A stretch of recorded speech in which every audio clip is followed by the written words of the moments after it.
Hello, it is the last day of 2024. Yeah, man. If you're just like me, you don't know what to do on a day like this, just smile and wave, boys. Smile and wave. But as always, we are on form to inform. Bombarding with no warning. That's right. What are we leaving in 2024? We're leaving everything that deals with pollution. We'll get into this in the bulletin.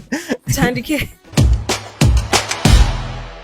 In the headlines, national ID renewal. Men at work. Impeachments in South Korea. UG kids inspired by Trump. Let's get started.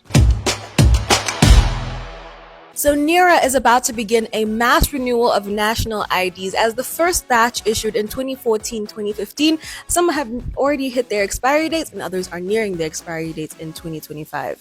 So they've received their first batch of registration kits. That's 1,000 and more are set to arrive in January 2025. And there were some procurement delays. That's why some people haven't been able to renew their IDs, but they will. Starting Jan, they'll be able to renew them. This will help with travel, with getting to vote, and just doing other things that require a national ID, like getting a SIM card, stuff like that. It's the most important document any citizen can have for their country. Yeah, absolutely.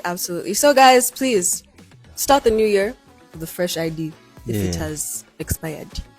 Yeah, and there has been an allocation of funds for this particular thing. It's 600 billion Ugandan shillings. Guys, imagine that. A lot of money has gone into it. Yeah, so guys, go pick up your IDs, man. They have spent money. Maybe also get your driver's license while you're at it.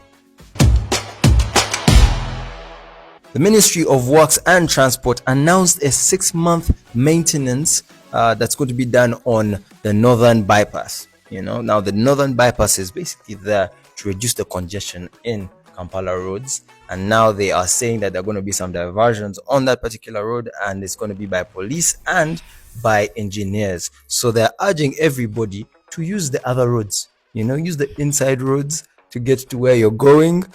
So that also means that there's going to be more congestion on the roads that already have congestion.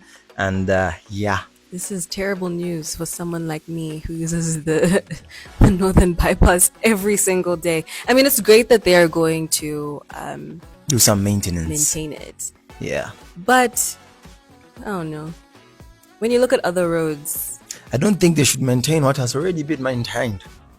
I think they should focus on Old Folkdale Road. Actually, they started fixing it sometime last year. Hey. Or was it? Yeah, sometime last year. They were doing some things on it, and I guess they stopped halfway. So that's why when you drive on the Northern Bypass, it goes up, down, and then then it's rough, then it's smooth. So I think they had started trying to fix it, and then but oh my gosh, during that time was actually terrible because you'd be stuck in traffic for at least 3 hours. It was very slow moving, and now. It's a 21-kilometer road, and if they're saying they're going to do maintenance on that one, it's going to take a while. Mind you, it wasn't the entire Northern Bypass that was being fixed at the time. They would do like small sections. Yeah. So everybody's just out here praying that most of the work is done in Jan, because we do understand that Jan has 3 months in it. So if they do most of the work in Jan, they'll have only 3 months left. Plus, in Jan, there are few cars on the road. There are few people moving up and down because everybody's at home.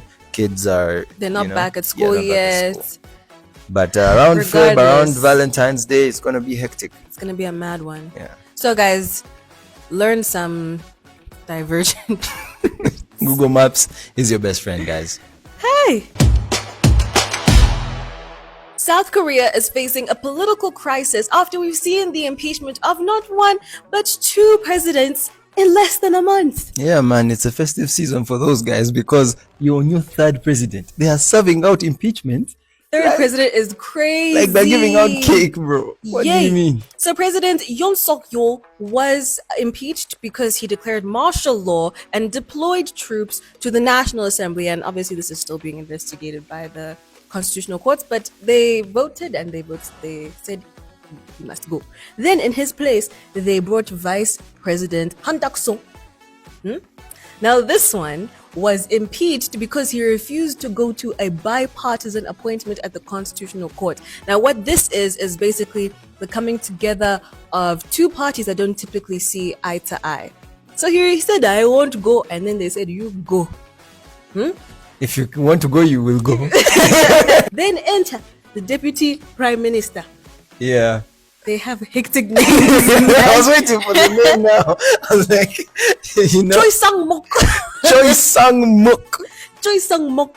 Yeah. So Yeah. now he is the third acting president of South Korea. Choi Sang Mok sounds like I'm here to stay. I'm not going anywhere, So So now he's here to make sure that there's political stability and economic transformation and prosperity, while still managing the aftermath of the devastating aviation disaster that we saw happened. Yeah, so that was their worst commercial airline disaster since 1997.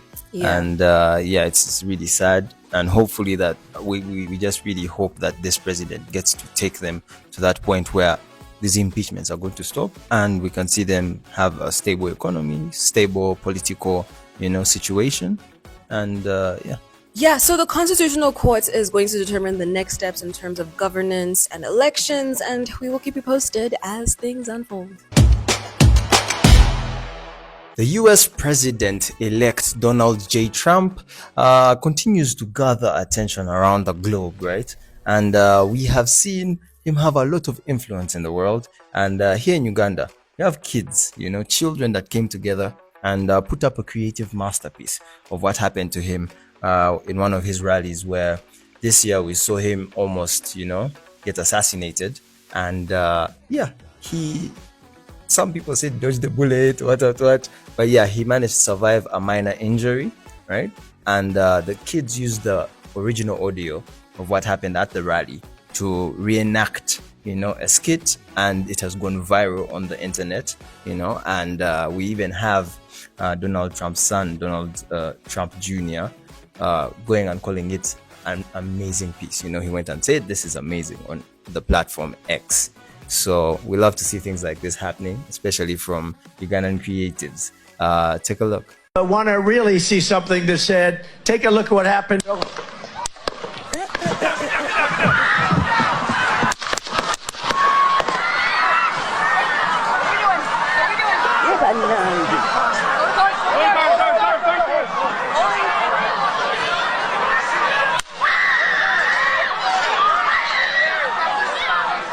I mean, look, I think it was cute. I mean, the kids, they're adorable. It was so cute. They added some ad libs. Yeah. Banang. Yeah, so it was a nice one. The kids did their big one. Yeah, they did. We saw the CIA operatives with the, CIA. Yeah, they came to mimic the CIA guys. No, it's not the CIA. What's that? Were those guys with the wooden stuff? Secret Service? Yeah, Secret Service. They came to, hide the guy. Yeah. But we saw his team also just become the best team any president would want to have, while he was doing his rallies right after this particular incident. His security was the tightest. Wasn't there another attempt after that? There were attempts. There were a few more attempts, and it never really reached this magnitude of the first one. So they were actually doing stuff. Anyway, I'm just glad to see that this has really put those kids on a massive platform. Yeah. Donald J. Trump posted it. It was like, this is amazing. So I think it's great to see. But now watch, this is going to start a trend of so many kids recreating so many different this things. stuff, and Sometimes it's just a one-hit wonder, guys. But let's wait and see. Maybe they'll fly the kids out. They'll be there at his inauguration. just maybe they might make it an ashake out of it, Sweet. and just keep on doing more of this stuff, and we see fire things, Happy festive greetings and blessings. My name is Jokwiz Clean and we are live in Kanungu district today. And we're out for Christmas, and let me catch up with some of the people in the place. This one right here is a community leader, and he's been involved in leadership almost all his life. But that's why we bring them here on NBS Culture Connect and NBS Plus. We profile a champion of society here on Culture Connect. We do have Rukundo Jesha in the building. How are you doing? Good. How are you doing, sir? Good. The fact that I've known you my whole life is like, oh, what am I going to ask? Because I know I'll be proof checking everything you get to say, Okay. if it's true. But here we just get to know people and get to know their background. How did they get to where you are today? And the fact that you are at a level where you've been discussing meeting with the president tomorrow. You community leaders have a meeting with him. That alone just makes me wonder, how did all of this begin? So tell us a little bit about your story from like somebody who has no idea who you are. Thank you very much, Joquis. I'm very honored to be here. And as you stated, I've been a leader since my childhood days, including primary, secondary, at university. Even when I was done with university, I participated in both local and national youth politics. And it is during that time that I got exposed to what leadership is, especially at national level, when I was the Secretary of Finance, Kanungu District Youth. When was that? That was about 2015, 2016 until 2020 when I was the Secretary of Finance. And by then I was also the delegate to the National Youth Council. And when I was done with that, I became the district councillor for Nyanga sub-county, where I hail from. After that, when I reached the district council, I was elected as the chairman, production, local economic development, and natural resources. And this is my passion. For the last 10 years, I have been working with coffee farmers in Chigezi, because I am the executive director of Chigezi Coffee Development Academy.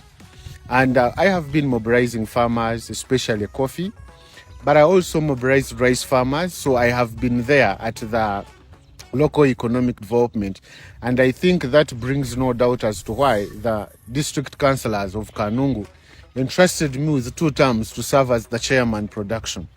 And I have worked closely with local people, because I can vividly say that even when my leadership dates way back when I was in primary school, I have demonstrated good leadership skills to the people I have been leading in my community, because I have established village loans and savings association. I have a rice factory that I helped initiate.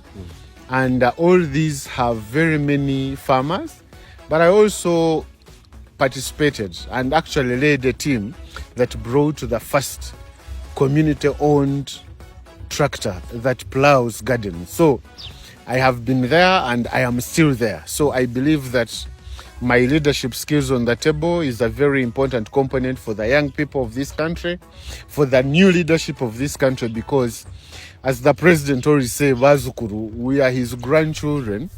And I think it is very important for the grandchildren like me to emulate what he has done and participate in the local and national politics of this country, to give an alternative to the things that I feel are not doing good, especially to the local people and to the farmers. Some policies are good and bad towards the local people, and that's where I want to begin from.